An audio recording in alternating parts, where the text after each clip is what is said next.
Ek Samvad at Arunim Ankuran. Today we are celebrating the golden generation. Beautiful young people are accidents of nature, but beautiful old people are works of art. It's a privilege today to have a beautiful person, Mrs. Mithilesh Kumar, BSc Home Science, B.Ed. She is a mother, a wife, a grandmother, a mother-in-law, and so many other things. Welcome to Ek Samvad at Arunim Ankuran Ma. A word about Arunim Ankuran. Arunim Ankuran is an initiative for positive social change through self-development. The goal is greater well-being and happiness for all. At Arunim Ankuran, we believe that each person is unique and special in some way, that each person can make a difference, that each person can have an impact, and that's what we celebrate every day. So an elder is a person who is still growing, still a learner, still with potential, and whose life continues to have within it promise for and connection to the future. An elder is still in pursuit of happiness, joy, and pleasure, and her or his birthright to these remains intact. Moreover, an elder is a person who deserves respect and honor, and whose work it is to synthesize wisdom from long life experience and formulate it into a legacy for the future generations. So the best classroom in the world is at the feet of an elderly person. Welcome to Ek Samvad, Ma. नमस्कार। हम लोग आपसे बहुत सारी बातें करेंगे, but to begin with, आपका बचपन कहाँ बीता और कौन कौन सी आपकी बचपन की ऐसी यादें हैं जो आपकी लाइफ पे एक इम्पैक्ट छोड़ गई? मेरा जन्म इलाहाबाद में हुआ था और मेरा बचपन दिल्ली में बीता है। वहां पर ही हम लोग रहते थे। वैसे तो मेरा बचपन साधारण बच्चों के जैसे ही था, खेलना कूदना, शैतानियां करना, लेकिन कुछ एक्सपीरियंसेस ऐसे हुए, इंसिडेंसेस, जिसकी वजह से मेरे पर्सनैलिटी और मेरा सोच बड़े होकर भी बदल गया। पहला तो बचपन में एक बार मैं पानी में गिर गई थी। स्कूल के पिकनिक में जाने पर एक छोटे तालाब में गिर गई थी, लेकिन मुझे तुरंत निकाल लिया गया। लेकिन उसके बाद मेरे पानी का डर इतना ज्यादा बैठ गया कि मैं कभी भी स्विमिंग नहीं सीख पाई। बहुत बार कोशिश की, लेकिन मुझे डर था, इसलिए मैं सीख नहीं पाई। दूसरा इंसिडेंस ऐसा हुआ कि मेरी एक बहुत ही फास्ट फ्रेंड थी जो हमारे पास में ही रहती थी, लेकिन at the young age of 35 उसके जो फादर थे वो किडनी कोई प्रॉब्लम थी, उसकी वजह से उनकी डेथ हो गई। लेकिन उसकी मदर बिल्कुल अनपढ़ थी और इसके 2 छोटे भाई बहन थे। 3 लोगों को वहां पर रहना दिल्ली में बहुत मुश्किल था, इसलिए उनको वो घर छोड़ के अपने गांव जाना पड़ा। मैं बार बार सोचती थी कि वो मेरी फ्रेंड क्यों चली गई। तो मुझे बताया माँ ने, क्योंकि उसकी माँ पढ़ी लिखी नहीं थी, उसको नौकरी नहीं मिल सकती थी। अब बच्चों को पालने के लिए गांव में रहना और वहीं के स्कूल में पढ़ना उनकी नियति हो गया। वो लोग चले गए। लेकिन उसके बाद से मेरे मन में ये रहा कि हमें पढ़ना जरूर चाहिए लड़कियों को, और ताकि वो अपना फ्यूचर सिक्योर कर सके, अपने फैमिली का फ्यूचर सिक्योर कर सके। तो ये जो है, मेरे को बचपन से वो बात मेरे दिमाग में रही, जिसकी वजह से मेरे शायद यंग एज में और बाद में भी उसका इम्पैक्ट रहा। जो आपके पेरेंट्स थे, जो आपकी फैमिली में जो जिस तरीके का माहौल था, आपको क्या क्या ऐसे चेंजेस दिखे अपनी लाइफ टाइम ऑफ एक्सपीरियंसेस? आपके पेरेंट्स के टाइम में किस तरीके से पेरेंटिंग होती थी और आपने किस तरीके से पेरेंट की, और आजकल जिस तरीके से हो रहा है, तो उसमें आपको क्या परिवर्तन दिखते हैं? हम जहाँ रहते थे वो एक मेट्रो था, दिल्ली। वहां पर हम 3 भाई बहन थे। बाकी सब भी बहुत सारे बच्चे थे जिनके कि बहुत सारे भाई बहन थे, तो इसलिए हमें कंपेनियनशिप की कोई प्रॉब्लम कभी नहीं हुई। हमेशा कोई ना कोई पास में रहता था जिनके साथ हम खेलते थे, कूदते थे, बड़े होते थे, और उन्हीं के पास से हमको पूरा सिक्योरिटी और प्लेजर मिलता था। लेकिन जब हम बड़े हुए, उस टाइम में समय बदल गया था। फैमिली बहुत न्यूक्लियर हो गई, छोटी हो गई। 1, 2 मैक्सिमम 3 बच्चे होते थे, पर उनको कंपनी देना, उनको साथ में बड़ा करना, ये सब पेरेंट्स का काम हो गया। सिबलिंग्स का उसमें कोई रोल नहीं रहा, जो कि पहले हमारे टाइम में था। जो भी जरूरत होती थी बड़े भाई बहन पूरी कर देते थे, लेकिन अब सब चीज के लिए हमारे बच्चे हम पर डिपेंडेंट हो गए। हमसे चाहते थे हम उनके साथ बैडमिंटन खेलें, उनके साथ हम दूसरे वॉक को जाएं, घूमने के लिए जाएं, कहीं शॉपिंग पे जाएं। वो हमेशा माँ बाप के ही साथ जाते थे, क्योंकि उनकी कोई कंपनी नहीं थी और बच्चों में एज डिफरेंस बहुत ज्यादा था। मतलब 5-5, 6-6 साल का डिफरेंस हो गया, इसकी वजह से उनको कंपनी नहीं थी। उसके बाद जो अब जनरेशन आई है, उसमें तो मेरा ख्याल बच्चों की प्रायोरिटी पेरेंट्स के लिए कम हो गई है बहुत, क्योंकि उनको अपना वर्किंग विमेन हो गई है ज्यादातर। Most of the ladies are working. तो बच्चों को पालना बड़ा करना एक बहुत ही टायरसम जॉब है, वो नेचुरली नहीं आता। उसके लिए उनको बहुत एफर्ट करना पड़ता है, 2 फ्रंट पे उनको फाइट करना पड़ता है। इसलिए अब बच्चे कम होने की वजह से ये है कि उनकी जो ब्रिंगिंग अप है, बड़ा होना है, उस पर माँ बाप के अलावा और भाई बहनों के अलावा बहुत सारी चीजों का इफेक्ट हो गया है। जैसे कि अभी टेलीविजन पे बहुत ज्यादा समय बिताते हैं, मोबाइल गेम्स में बहुत सारा समय बिताते हैं, उसका इम्पैक्ट उनके ऊपर पड़ने लगा है। तो उनकी जो फिजिकल एक्टिविटी कम हो गई, और साथ में उनका जो है वो पर्सनैलिटी भी, जो रोल मॉडल वो अपने टीवी में देखते हैं या कि अपने मोबाइल गेम्स में देखते हैं, वही लैंग्वेज फॉलो करते हैं और वही उनका है। तो अब पेरेंट्स को थोड़ा इस बारे में अलर्ट रहना पड़ता है कि बच्चों को ओवर एक्सपोजर तो नहीं हो रहा टीवी का, इलेक्ट्रॉनिक मीडिया का। इसके अलावा ये भी देखना पड़ता है कि वो किस तरह की चैनल्स और साइट्स को खोल रहे हैं और देख रहे हैं। तो पेरेंट्स का अभी काम बहुत डिफिकल्ट हो गया है। हमारे टाइम पे केवल खाना देना, बड़ा करना और पढ़ाना यही काम था। अभी तो खाना प्रोवाइड करना, उनको फिजिकल एक्टिविटी प्रोवाइड करना, इसके अलावा उनके ऊपर इसका इम्पैक्ट कम हो, इस पर उससे विन ऑफ करने के लिए भी पेरेंट्स को बहुत एफर्ट करना पड़ा, और उसमें हस्बैंड वाइफ दोनों को ही करना पड़ता है।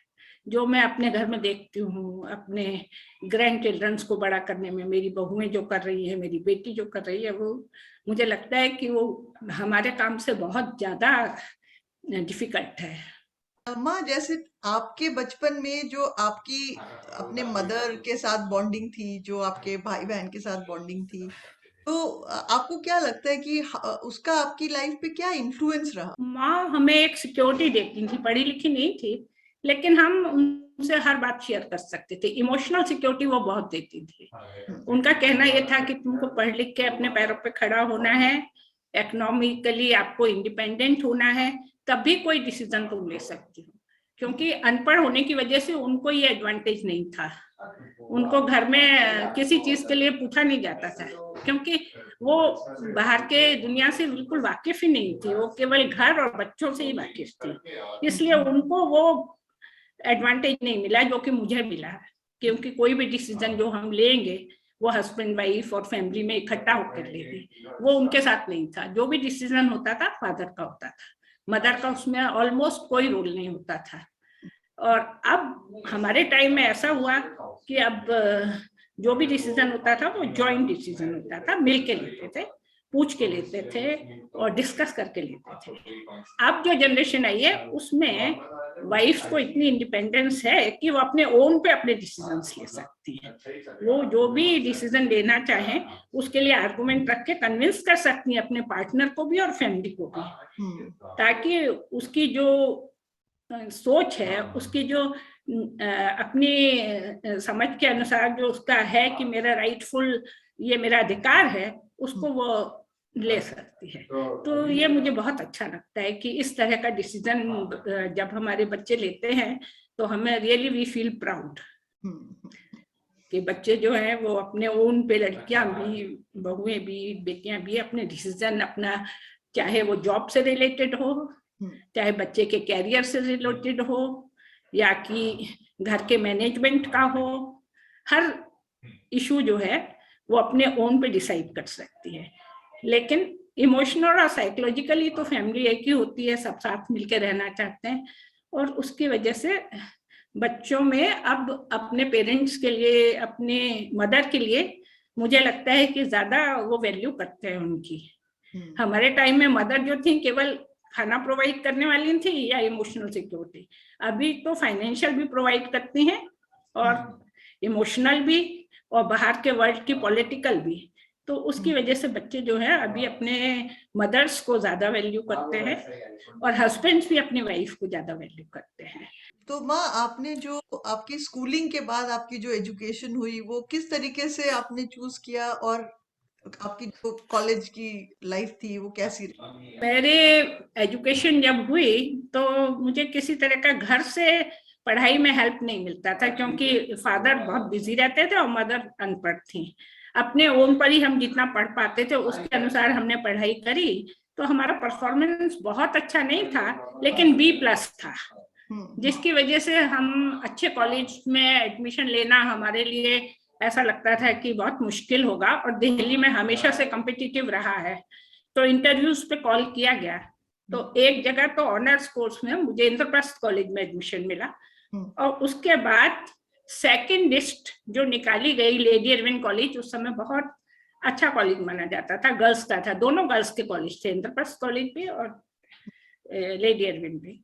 वहां पर सेकंड लिस्ट में मेरा नाम जो है वो आ गया, तो मैंने इंद्रप्रस्थ की वो छोड़ के लेडी अरविंद में एडमिशन ले लिया। वो इसलिए क्योंकि मुझे ऐसा लगता था कि उसमें दोनों फ्रंट हमारे को अच्छे से मैनेज करना सिखाएंगे, एक तो घर, if you become a house wife, और अगर आप एक प्रोफेशनल बनते हैं तो आप न्यूट्रिशन के, डाइटिशियन, इस तरह के कोर्सेज में जा सकते हैं। तो जो आपने होम साइंस का जो स्टडी की, उसका आपको क्या क्या बेनिफिट हुआ in your role as a homemaker? Home science में 2 एस्पेक्ट सिखाते हैं, एक तो साइंटिफिक एस्पेक्ट और एक उसका फिजिकल इम्प्लीकेशन घर पर क्या है। तो अभी इस वाले में मेरे को एडवांटेज हुआ, क्योंकि फूड न्यूट्रिशन पढ़ने से फैमिली की फूड, बीमार लोगों का फूड के बारे में, और नॉर्मल लोगों को जो डाइट चाहिए एज ग्रुप के अनुसार, वो सब मैं कर पाती थी। कैलोरी इनटेक के बारे में, वेट कंट्रोल के बारे में, सभी बातें अच्छे से सोच के समझ के उसका क्या इम्प्लीकेशन होगा मैं बच्चों पर भी, हस्बैंड पे भी, फैमिली पर भी लगा पाती थी। दूसरा था कि आपको चाइल्ड साइकोलॉजी का एक फुल कोर्स करना पड़ता है, जिसमें केवल ग्रोथ बच्चे की, उसकी इमोशनल इम्पोर्टेंस क्या है, कैसे इमोशनली आप उसको अच्छा दे सकते हैं, बना सकते हैं, इमोशनली स्ट्रांग बना सकते हैं, और किस तरह से वो फैमिली में रिलेशनशिप्स को जान सकता है, मदर फादर की रिलेशनशिप, सिबलिंग्स की आपस की रिलेशनशिप, या फिर ओल्ड पीपल के साथ कैसे बिहेव करना है, कैसे उनकी रिस्पेक्ट करनी है, how you can be A humanitarian approach कैसे रख सकते हैं। ये सब बातें मैं उनको, बच्चों को, मेरे को लगा कि मैं बता पाई। अब ये तो सोसाइटी बताएगी कि वो कितने सक्सेसफुल हैं क्या है। और इसके अलावा हाउ टू बजट, मतलब almost all aspects, gardening, foods, किस तरह के ऑर्गेनिक फूड्स उगाए जा सकते हैं, कितना, उन सब में अभी भी इंटरेस्ट है मुझे, और किस तरह से हम जो बाहर से लाते हैं उसमें इंसेक्टिसाइड्स हो सकती हैं, पेस्टिसाइड्स हो सकती हैं, उसके लिए ऑर्गेनिक फूड्स की क्या इंपॉर्टेंस है। ये सब बातें जो हैं, ये छोटी छोटी बातें हैं, लेकिन ये फैमिली में इसका काफी इम्पोर्टेंस है। और दूसरा ये सीखा कि बच्चों को जिस चीज में इंटरेस्ट हो, जिस सब्जेक्ट में, जिस लाइफ स्टाइल में वो जाना चाहते हैं, लाइन में जाना चाहते हैं, पेरेंट्स को पूरी तरह से उनको सपोर्ट करना चाहिए। अपनी विल उनके ऊपर थोपनी नहीं चाहिए कि हम डॉक्टर बनाना चाहते हैं तो आप डॉक्टर ही बनेंगे, चाहे आपके अंदर इंटरेस्ट साइंटिस्ट का नहीं है, आपको केवल आर्टिस्ट बनना है, तो भी आपको उसी में फोर्स करके भेजा जाए, ये मेरे को नहीं लगता। क्योंकि जब आप किसी की टैलेंट के अनुसार उसको कोई भी लाइन सेलेक्ट करने को देते हैं तो उसका परफॉर्मेंस बहुत अच्छा होता है। सोसाइटी में ऐसे कौन कौन से परिवर्तन आए हैं जिनमें आपको लगता है कि पॉजिटिव हैं, और कौन कौन से ऐसे हैं जो आपको लगता है कि नहीं, पहले जमाने में ही ज्यादा ठीक था? पॉजिटिव जो आए हैं चेंज, उसमें तो जो फीमेल्स को मिला है रोल, अब जो इम्पोर्टेंस मिली है, जिससे कि उनका एनलाइटमेंट भी हुआ है, उनकी पावर भी बढ़ी है, वो एक डेफिनेटली पॉजिटिव है, जिसमें कि वो बहुत ज्यादा डिपेंडेंट नहीं है इकोनॉमिकली भी, और वैसे भी किसी पर डिपेंडेंट कम हो गई है, डिपेंडेंस कम हुई है। लेकिन एक नेगेटिव एस्पेक्ट भी आया है कि अब जॉइंट फैमिली सिस्टम ऑलमोस्ट खत्म हो गया है। तो जो रिलेशंस आपस में पहले होते थे, जिसमें होता था कि आपकी रिस्पॉन्सिबिलिटी है बाकी घर के लोगों के बारे में भी सोचना, उनके व्यूज़ को समझना, उनके अकॉर्डिंग अपने को एडजस्ट करना, वो आजकल की जनरेशन में लैकिंग है। वो वहीं तक एडजस्ट करते हैं जहां उनके अपने इंटरेस्ट क्लैश नहीं होते, जो कि हम पहले ये था कि आपको सबके इंटरेस्ट को देखकर आपको आगे बढ़ना है। What are those things जो आपको लगता है it was a golden period? What are those memories जो आप मिस करते हैं? जब हम एक जॉइंट फैमिली में रहते थे तो कोई भी ओकेजन जो था वो एक सेलिब्रेशन का ओकेजन हो जाता था। उसमें था जब भी सब लोग इकट्ठे हुए, हमारे अंकल्स आए, हमारी आंटियां आए, हमारे बाकी रिलेटिव्स आए, तो सारे घर के लोग जो हैं कंट्रीब्यूट करते थे उनके साथ, और उनके साथ टाइम स्पेंड करना एक बहुत प्रिविलेज लगता था कि कितना मजा आ रहा है। वो अपने बता रहे हैं किससे, तो हम उनको सुन रहे हैं, बैठे हैं, उनसे सीख रहे हैं, और कोई अपने एरिया के, अपने घर के जो भी इश्यूज होते थे वो सब बात करने में बहुत मजा आता था, एंजॉय करते थे, जो आजकल के बच्चे जो हैं वो लैक करते हैं, क्योंकि घर बहुत छोटे हो गए हैं। बच्चे या तो बिल्कुल अकेले होते हैं या दो होते हैं, मैक्सिमम दो होते हैं। तो उनकी जो रिलेशनशिप है अपने अंकल से, आंटी से, ग्रैंड मदर से, ग्रैंडफादर से, वो बहुत ओकेजनल होती है, कभी कभी वंस इन अ ईयर, जब वेकेशंस होगी तब। तो उनका इम्पैक्ट बच्चों पे उतना पड़ता नहीं है, उनके जो एक्सपीरियंसेस हैं उसका फायदा बच्चे उतना नहीं उठा पाते जितना कि पहले एक यूनिट बन के रहते थे उसमें होता, ऐसा मुझे लगता है। बाकी तो हर एरा के अपने एडवांटेजेस और डिसएडवांटेजेस होते ही हैं। आपकी जो लाइफ एक्सपीरियंसेस है माँ, उसमें से ऐसी कौन कौन सी सीख है जो आप नई जनरेशन को देना चाहेंगी सो दैट उनकी लाइफ की क्वालिटी भी बेटर हो और रिलेशनशिप्स की क्वालिटी भी बेटर हो? एक तो जो भी रिलेशनशिप हो उसमें ट्रुथफुलनेस होनी चाहिए, हमेशा आपको सिंसेरिटी होनी चाहिए, there should not be any artificial show off, वो नहीं होना चाहिए।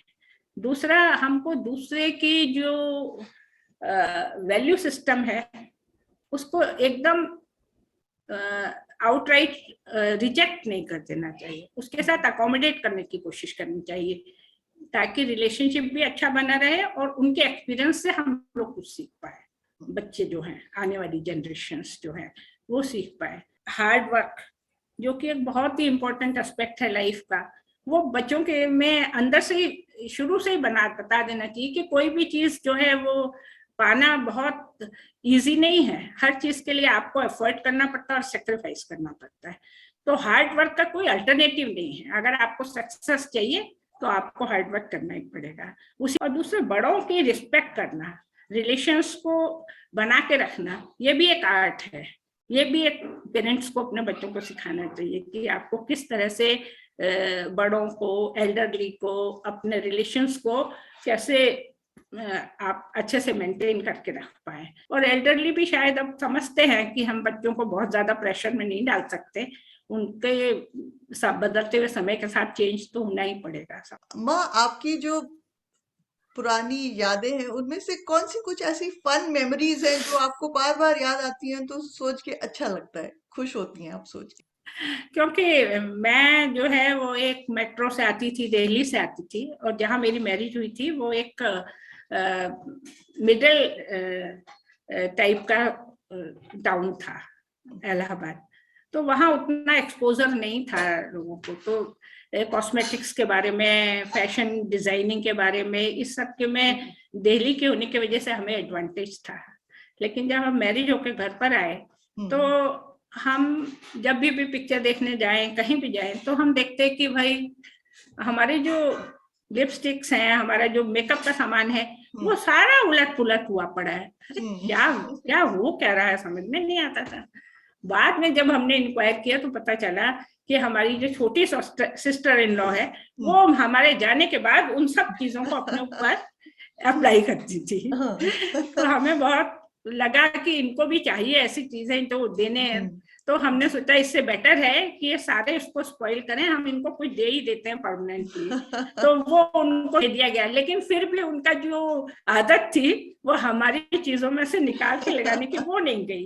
वो अभी तक बहुत हम लोगों को फनी लगता है, जबकि अब तो वो बड़े हो गए हैं, उनके अपने बच्चे बहुत बड़े हो गए हैं, सब बच्चे भी मैरिड हैं, बच्चों के बच्चे भी। तो लेकिन उस टाइम वो बड़ा एक्सपीरियंस एक मजेदार था कि बच्चे ननद जो है वो आपके जाने के बाद आपकी अलमारी खोल के सारी साड़ियां पहन के देख रही है, सारे गर्म कपड़े पहन के देख रही है, सारे लिपस्टिक्स लगा रही है, सब कर रही है, ताकि 3 घंटे बाद जब भाभी आएंगी तब तक सभी मुस्कुरा जाएंगे। तो वो एक्सपीरियंस भी एक बहुत ही फनी टाइप का एक्सपीरियंस था, बहुत अच्छा भी लगता था, कभी गुस्सा भी आता था, लेकिन दैट वाज गुड। वो एक जॉइंट फैमिली में रहने का अलग ही प्लेजर होता है जो हम एंजॉय करें हमने अपनी लाइफ में। You have 3 children and they're all doing very well in life. तो आपका जो एक लेवल ऑफ सेटिस्फैक्शन है as a mother and as a mother in law and as a दादी, उसके बारे में बताइए कुछ। कैसा लगता है आपको सोच के? मेरे तीनों ही बच्चे 2 लड़के और 1 लड़की, तीनों अपने अपने फील्ड में बहुत अच्छा कर रहे हैं। उनका मतलब टॉप रैंक में दे सकती हूँ उनको अपने फील्ड में जिसमें भी वो काम कर रहे हैं। और लड़की को भी, जो कि बाहर में विदेश में अमेरिका में सेटल्ड है, वहाँ वो भी बहुत अच्छे से परफॉर्म कर रहे हैं। और मुझे ऐसे लगता है कि उनके जो बड़े होने में जो मैंने कंट्रीब्यूट किया है थोड़ा बहुत, उसकी वजह से शायद उनकी वैल्यूज बहुत ही पॉजिटिव रही है हमेशा।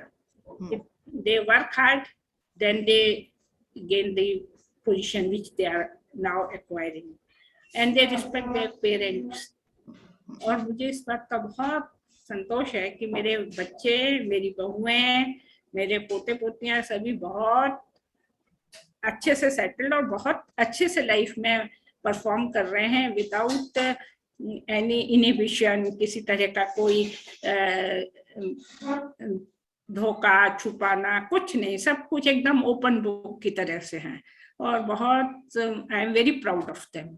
मुझे लगता है कि मेरे बच्चे जो हैं वो दे आर माई रिफ्लेक्शन। मुझे अपनी पढ़ाई पर, अपनी ब्रिंगिंग अप बच्चों की पे मुझे बहुत प्राउड फील होता है कि really they are doing well in their life.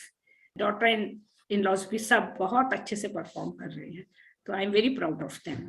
तो माँ, आपकी जो मदरिंग थी उसकी ऐसी कुछ बातें शेयर करिए so that people will realise the value. कभी कभी क्या होता है, बहुत सारी ऐसी मदर्स हैं who are well qualified, who are well educated and they are not working.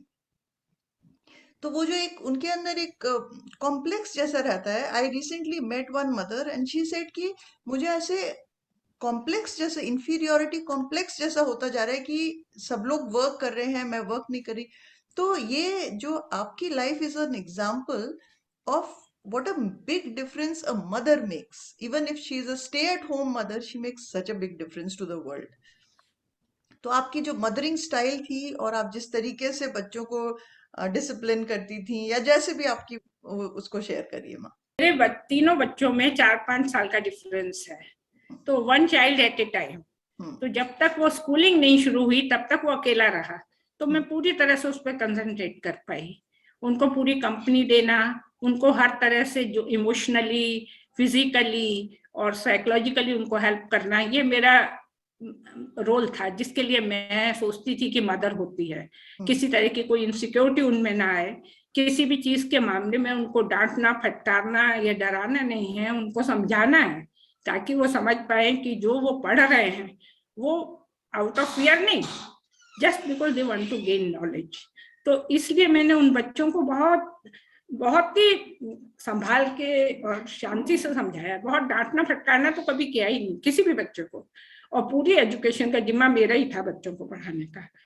तो उनको मैंने, उसके बाद जब सेकंड चाइल्ड आई तो दोनों में आपस में किसी तरह की राइवलरी ना हो, झगड़ा ना हो, एक दूसरे को ये ना लगे कि ये मेरे से ज्यादा इम्पोर्टेंट है। उस बात का भी मैं खास ख्याल रखती थी कि बच्चे जो हैं वो अच्छे से एक दूसरे के साथ कम्पीट ना करें, एक दूसरे की हेल्प करके आगे बढ़े हैं। तो वो मेरे तीनों बच्चों में ये मैंने बचपन से ही डाला। तो वो अभी भी इतने एजेड होने के बाद भी ये आपस में बहुत एक दूसरे के साथ मिलके रहते हैं, बहुत एक दूसरे के व्यूज को शेयर करते हैं, उनके बारे में डिस्कस करते हैं, और फिर जो भी डिसीजन लेना होता है वो बच्चे ले पाते हैं।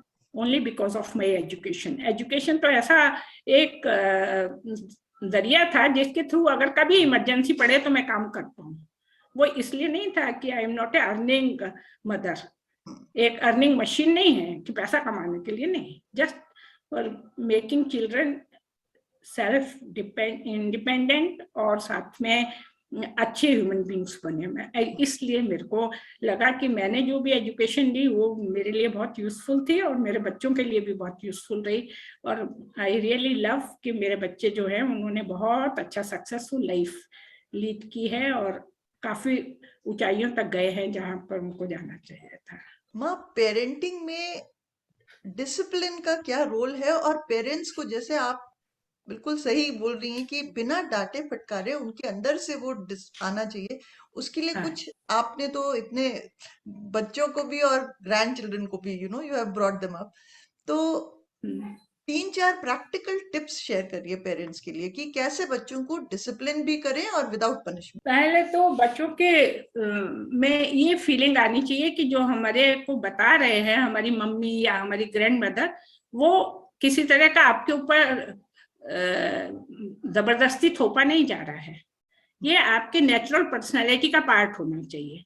जैसे बच्चों को बताएंगे बड़ों की रिस्पेक्ट करना जरूरी है बेटा, क्योंकि आप करेंगे तो वो आपको रिटर्न में अपना एक्सपीरियंस देंगे। अगर आप उनको डांट के कहेंगे दादी इनके पैर छुआ, आपको छूना ही पड़ेगा, तो बच्चे में रिवोल्ट होता है। वो नहीं होना चाहिए। उसका अपने नेचुरली फीलिंग होनी चाहिए कि मैं अपने ग्रैंड पेरेंट्स की या अपने एल्डर्स की या अपने टीचर्स की रिस्पेक्ट करूं। उनके अंदर से ये फीलिंग आनी चाहिए। ये मैंने इस बात का खास करके ख्याल रखा। दूसरा, कभी भी उनको अगर उनकी इच्छा है कि मैं खेलने जाऊं और हम उसको जबरदस्ती फोर्स करके पढ़ाने की कोशिश करेंगे तो बच्चे का ध्यान खेल में ही रहेगा।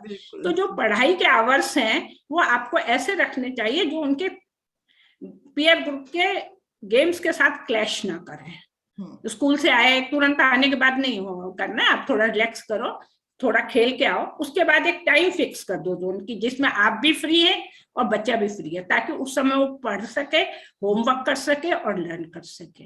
इसका मैं थोड़ा ख्याल रखती थी बच्चों के इसमें। और खाना खाते समय ये ध्यान रखना था कि सारे बच्चे एक साथ बैठे, एक साथ खाना खाएं, ताकि वो कम्युनिकेट कर पाए, अपना दिन भर का जो शेड्यूल है उसकी बात कर पाए, एक दूसरे के क्या प्रॉब्लम्स आई उनको कैसे शेयर सॉल्व किया, कैसे शेयर किया। जैसे बस में जाते थे तो गवर्नमेंट बस में जाते थे तो कैसे चढ़े, कैसे उतरे, कैसे पहुंचे स्कूल, फिर कैसे वापस आए। कभी स्ट्राइक हो गई तो कैसे उन लोगों ने किसी से लिफ्ट ली, उसके बाद घर पहुंचे। तो उस सबसे क्या था कि जो छोटे बच्चे हैं वो बड़े से लर्न करते थे और बड़े जो थे उनको छोटे बच्चों को प्रोटेक्शन देना आता था कि हम अपने भाई बहनों को या अपने जो छोटे हैं उनको कैसे प्रोटेक्ट कर सकते हैं। तो मैं इसका पूरा कोशिश करती थी कि उनके अंदर ये सब बातें आ जाए। और कभी भी एक दूसरे के साथ कंपिटिटिव नहीं होना है, भाई बहनों में आपस में कंपटीशन नहीं होना चाहिए, क्योंकि हर एक के अपनी लाइक्स डिसलाइक्स हैं, अपनी कैपेबिलिटीज हैं, सब एक जैसे नहीं होते हैं। तो मैं इस बात का खास ख्याल रखती थी कि अगर किसी को मैथ्स में इंटरेस्ट है और दूसरे को नहीं है तो ये नहीं है कि सबको मैथ्स पढ़ना ही पढ़ना है। भाई जिसमें इंटरेस्ट है उस लाइन में आप जाओ। कोई जरूरत नहीं है कि जो मैथमेटिशियन है वही टॉप पर जाएंगे वर्ल्ड के। वो ज्योग्राफी वाला भी जा सकता है, हिस्ट्री वाला भी जा सकता है, मैथ्स वाला भी, इंग्लिश वाला भी। हर एक को अपने फील्ड में अच्छा करना है, ये नहीं है कि सबको एक ही फील्ड में जाना है। तो ये छोटी छोटी बातों का मैं ख्याल रखती थी। मुझे लगता है कि वो एक्सपेरिमेंट सक्सेसफुल रहा। मुझे ऐसा लगता है कि ये बात तो पेरेंट्स को ध्यान रखना चाहिए कि बच्चे की क्या कैपेबिलिटीज है और क्या उसके इंटरेस्ट हैं और किस तरह का उनमें टैलेंट है, उसको एक्सप्लोर करना चाहिए, रादर कि अपने फिक्स्ड आइडियाज उन पर थोपे जाएं। वो मुझे नहीं लगता कि बहुत ज्यादा सक्सेस, क्योंकि बन तो जाएगा इंजीनियर डॉक्टर, लेकिन उसमें वो कैरियर में कितना सक्सेसफुल होगा ये हम नहीं कह सकते, क्योंकि जब तक उसका बेसिक इंटरेस्ट उसमें नहीं है। सक्सेस एक ही फील्ड में नहीं होती, बहुत सारे फील्ड में हो सकती है। और इसलिए कभी कोई भी अगर उनके साथ कोई ऐसा हो जाता है कि वो नहीं सक्सेसफुल हो पाते, तो फिर उनको एनकरेज ही करना है कि भाई इस फील्ड में नहीं, दूसरे में जाओ, बहुत सारे फील्ड्स हैं जहां आप जा सकते हैं, जहां सक्सेसफुल हो सकते हैं। ये नहीं है कि एक में ही आप हो सकते हैं, हर एक में हो सकते हैं। आपने पूरा एफर्ट किया, दैट इज योर ड्यूटी। बाकी अब जो होगा वो देखेंगे, डिसीजन लेंगे उसके अकॉर्डिंगली। तो जैसे कि आपने कहा माँ कि पहले जमाने में जो बड़े भाई बहन होते थे, वो ऑटोमेटिकली ऐसा होता था कि छोटे वाले भाई बहनों की पेरेंटिंग, जैसे ही सेमी पेरेंटिंग बोल सकते हैं हम उसको, वो कर देते थे। तो अपने भाई बहनों के कॉन्टेक्स्ट में आपका क्या एक्सपीरियंस है? मेरे भाई बहनों में मेरे साथ एक भाई रहता था बड़ा, और दूसरा भाई मेरे ग्रैंड पेरेंट्स के साथ रहता था, तो इसलिए उसके साथ तो मेरा बहुत इंटरेक्शन नहीं हुआ। तो बहुत मुझे उनके बारे में ज्यादा बचपन में जो मेरा एक्सपीरियंस है उसमें उनका बहुत रोल नहीं था। लेकिन जो बड़ा था वो बहुत ही डोमिनेटिंग और बुलिंग टाइप का था। हम्म, तो he used to try to bully me on everything. उसको मैं रिवोल्ट करती थी, और वो रिवोल्ट करने से फ्रिक्शन होता था। लेकिन उसमें ये था कि हमारी मदर जो है वो बहुत बैलेंस टाइप की पर्सनालिटी थी, तो वो हमको दोनों को ही इक्वली समझाती थी कि ये तुम्हारी सिस्टर है, इसकी रिक्वायरमेंट अलग है, इसकी थिंकिंग अलग है, और तुम उसको बुली नहीं कर सकते just because you R A सन। आप बहन को डोमिनेट नहीं कर सकते, सेक्स की वजह से कोई डोमिनेंस नहीं हो सकता, आपको टॉलरेट करना ही पड़ेगा। वो बहुत मुश्किल से मानते थे, लेकिन काफी समझाने बुझाने के बाद और पिताजी से शिकायत करने के बाद वो समझ पाते थे कि छोटे भाई बहनों को भी अधिकार हैं, कुछ सारे अधिकार बड़े कोई नहीं है। तो इस तरह से बचपन में मेरी मदर, जो कि पढ़ी लिखी नहीं थी, लेकिन फिर भी वो बैलेंस करने की कोशिश करती थी कि लड़का लड़की दोनों को इक्वल अपॉर्चुनिटी मिलना चाहिए। और उनका ये था कि वो खुद अनपढ़ थी, इसलिए वो चाहती थी कि उनकी लड़की तो जरूर ही पढ़े और आगे बढ़े, क्योंकि वो जानती थी कि एजुकेशन की क्या इम्पोर्टेंस है, क्या उसकी वैल्यूज हैं। इसलिए उन्होंने हमेशा ये कोशिश करी कि वो मुझे बताएं कि पढ़ाई बहुत जरूरी है, पढ़ाई से ही आपकी लाइफ बन सकती है। वो मैंने फॉलो किया। और आपके एक छोटे भाई हैं जिनको कि आपने पढ़ाया, like you have many experiences, तो उनके साथ जो आपके एज अ बिग सिस्टर जो आपका एक्सपीरियंस है वो शेयर करें। हाँ, मेरा छोटा भाई जो है बहुत ही शांत स्वभाव का और बहुत ही क्यूट था। उसको मैंने कभी भाई के जैसा समझा ही नहीं। मैं समझती थी कि वो एक टॉय है जो मुझे दिया है, जिसके साथ मैं पूरा दिन जैसे चाहे खेल सकती हूँ, क्योंकि वो मेरे से 7-8 साल छोटा है। तो मुझे लगता था कि मैं उसको जो बोलूंगी वो करेगा, क्योंकि वो मैं ही उसके साथ रहती थी और हमारे बड़े ब्रदर थोड़े बुलिंग नेचर के थे, तो हम दोनों का एक यूनिट बन गया था, भाई और मैं और छोटा भाई। तो हम एक दूसरे को एक कंपनसेट करते थे, किसी भी चीज में है तो हम एक दूसरे के हेल्प करते थे, या उसको पढ़ाने में, उसको लिखाने में, उसको समझाने में मैं पूरी कोशिश करती, क्योंकि अगर उसको बिना होमवर्क किए स्कूल भेज दिया तो पिटाई होगी, ये मैं जानती थी। उस टाइम पीटना बहुत नॉर्मल था स्कूल में, टीचर्स लगाते थे खूब। तो उसके होमवर्क में पूरा हेल्प करना, मैं बड़ी थी, मैं उसकी हेल्प कर सकती थी। उसको नर्सरी स्कूल में छोड़ने भी मैं जाती थी, वहां बैठी रहती थी 1-2 घंटे तक, जब तक वो नॉर्मलाइज नहीं हुआ। 1 वीक तक मैं डेली जाके वहां बैठती थी, और वो बार बार झांक के देखता था, दीदी है कि गई, दीदी है कि गई। तो उसका अच्छे से ख्याल रखना मुझे आ गया था, क्योंकि उसको मैंने almost like a big sister बड़ा किया, पढ़ाया उसको। मेरी मैरिज तक वो 8th में पढ़ रहा था, 8th तक पूरा मैं ही उसको एजुकेशन देती थी। उसके बाद तो वो अपने आप पढ़ने लगा होगा, तो इंजीनियर बना बाद में, बहुत अच्छा सक्सेसफुल हुआ लाइफ में। तो उसके साथ जो बचपन था वो मेरा बहुत ही अच्छा रिलेशनशिप के साथ हम मेंटेन करके रहे। वो अभी तक भी है, वो रिलेशनशिप अभी भी बना हुआ है। और अब तो बड़े भाई भी बहुत सुधर गए हैं, वो भी हम लोगों की टीम में आ गए क्योंकि उनको ये लगता था कि हम लोगों में रंग रूप में फर्क था। माय बड़े ब्रदर जो थे वो डार्क थे एंड वेरी थिन, और हम दोनों छोटे वाले एकदम फेयर एंड चबी थे। तो उनको ये लगता था कि ये इनको एडवांटेज क्यों मिला हुआ है, तो उसकी खुंदक वो हमारे साथ मिसबिहेव करके निकाल लेते थे जब उनको मौका मिलता था। लेकिन बड़े होके समझ गए, अब बहुत अच्छे से बिहेव करते हैं, अच्छे से रहते हैं। और हम लोग भी सब अब एक यूनिट हो गए। उस टाइम 2 ग्रुप थे, एक जूनियर्स का, एक सीनियर्स का। तो वो भी एक अच्छा एक्सपीरियंस था, बहुत बैलेंसिंग होती थी जिसमें। और एक ये चीज है कि बहुत सारी फैमिलीज में हम लोग देखते हैं कि जो मदर इन लॉ और डॉटर इन लॉ की रिलेशनशिप होती है, वो बहुत ही एक, इवन हम लोग जो सीरियल्स में भी देखते हैं या मूवीज में भी देखते हैं, उसको एक बड़ा नेगेटिव तरीके से पोर्ट्रे किया जाता है। पर वो ऐसा जरूरी नहीं है कि ऐसा हो। तो and you are a very good example of that कि कैसे अपनी डॉटर इन लॉ को भी आप अपनी बेटी जैसे एकदम ट्रीट करते हैं। Everybody has that comfort level. तो एक जो इन लॉज है उनके लिए भी कुछ बोलिए। पहली बात तो इन लॉज को ये नहीं समझना चाहिए कि भाई जो हमारी बहू आई है वो किसी तरह से हमसे लोअर स्टेटस में है, या उसका जो घर में स्टेटस है वो औरों से कम है। जैसे सारे बच्चों का है वैसे वो भी एक बच्चा है, चाहे आपकी लड़की है उसके जैसे ही वो भी है। चीज आपकी डॉटर नहीं, किसी और की डॉटर है, मगर है तो डॉटर ना, उसकी भी वही एस्पायरेशंस होंगी जो आपकी बेटी की हैं। तो आप जबरदस्ती किसी को फोर्सिबली अगर आप कुछ करवाएंगे तो वो कभी भी मन से नहीं करेगा। Let her do it on your own. और दूसरा ये कि जो भी लड़कियां बाहर से आती हैं वो एक अलग एनवायरनमेंट से आती हैं, आपकी फैमिली में से नहीं आई, बाहर से आई। उस फैमिलीज की कुछ प्रायोरिटीज हैं, कुछ लाइक्स डिसलाइक्स हैं, कुछ वहां पर एम्फेसाइज किया गया उनको बिहेवियर पैटर्न। तो उसको आप अगर मोल्ड भी करना चाहते हैं तो let it take a time, उसको बड़ा टाइम दीजिए कि वो अपने को एडजस्ट कर पाए। आप from the very first day आप चाहें कि वो बहुत बढ़िया कुक, बहुत बढ़िया टीचर, बहुत बढ़िया बहू और बहुत मतलब सुपर वुमेन बन जाए, ऐसा नहीं हो सकता। तो you have to give time. और उसके अलावा आपको उसको अपने बच्चे की तरह एक्सेप्ट करना है। अगर आपने एक्सेप्ट कर लिया उसकी सारी नेगेटिव चीजों के साथ, पॉजिटिव चीजों के साथ, सबके साथ आपको एक्सेप्ट करना है, क्योंकि हर आदमी में कुछ ना कुछ कमियां होती हैं, कुछ अच्छाइयां होती हैं। आप अच्छाइयों को हाईलाइट कीजिए और जो कमियां हैं वो धीरे धीरे अपने आप अगर कम हो पाई तो ठीक है, नहीं तो उसके साथ एक्सेप्ट करिए, उसमें तो कोई प्रॉब्लम नहीं। क्योंकि हम भी कोई परफेक्ट नहीं है, हमारे में भी कमियां हैं। दूसरा पिन पॉइंट कर सकता है, हम खुद नहीं बना है वो बता देगा हमारे में क्या कमियां हैं।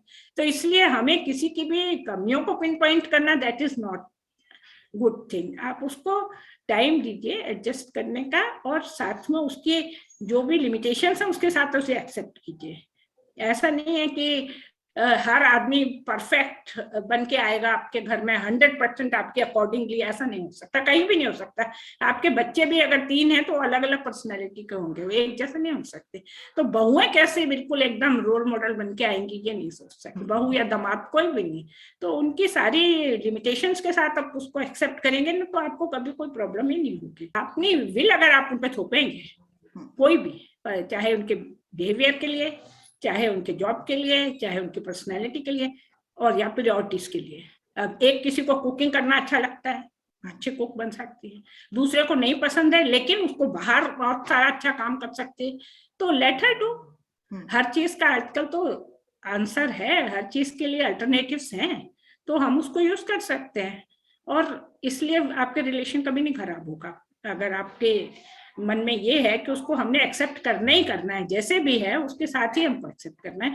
और जिनको प्रॉब्लम होती है ना, उनको बहुओं के अलावा बेटों से भी होती है, बेटियों से भी होती है, और अड़ोसी पड़ोसियों से भी होती है। ऐसे भी आपको लोग मिल जाएंगे, इसलिए बिल्कुल बिल्कुल। सबका जैसे किसी किसी फैमिली में जो मल्टी जनरेशनल एक को एग्जिस्टेंस है, ग्रैंड पेरेंट्स हैं, पेरेंट्स हैं, चिल्ड्रन हैं, तो उस तरीके के सेटअप में जो ग्रैंड पेरेंट्स हैं उनका क्या रोल होना चाहिए? उनको किस तरीके से, जैसे ग्रैंड ग्रैंड चिल्ड्रन को आप कितनी स्टोरीज, मजेदार स्टोरीज सुनाती हैं, तो किस किस तरीके से जो ग्रैंड पेरेंट्स हैं what kind of a role should they play? Grandparents का मेन काम ये है कि वो बच्चों को एक तो अपने से लिंक रखें, उनके साथ अटैच हो पाए, और उनकी बॉन्डिंग हो पाए उनके साथ। और दूसरा ये है कि उनके और पेरेंट्स के बीच में अगर किसी भी तरह के कोई डिफरेंस आ जाता है या कोई एनोमली आ जाती है तो उसको बहुत प्यार से रिमूव करें, क्योंकि ग्रैंड चिल्ड्रन जो हैं वो ग्रैंड पेरेंट्स के साथ बहुत अफेक्शनेट होते हैं, बहुत लविंग होते हैं, उनकी बात बहुत ध्यान से सुनते हैं और मानते हैं, क्योंकि उनको लगता है कि ये कभी अथॉरिटेटिव डांटेंगे नहीं, मारेंगे नहीं। और सच में by the time you become a grand parent, आपके जो अंदर के इंस्टिंक्ट गुस्से वाले हैं वो पूरे खत्म ही हो जाते हैं, एकदम आपको एकदम शांत पर्सनैलिटी हो जाती है, और ऐसे लगता है कि हम वी आर ब्लेस्ड कि हमारे पास ग्रैंड चिल्ड्रन हैं, और इतने छोटे हैं, एज डिफरेंस भी इतना ज्यादा होता है, एक्सपेक्टेशंस भी उतनी नहीं होती जितनी अपने बच्चों से होती है।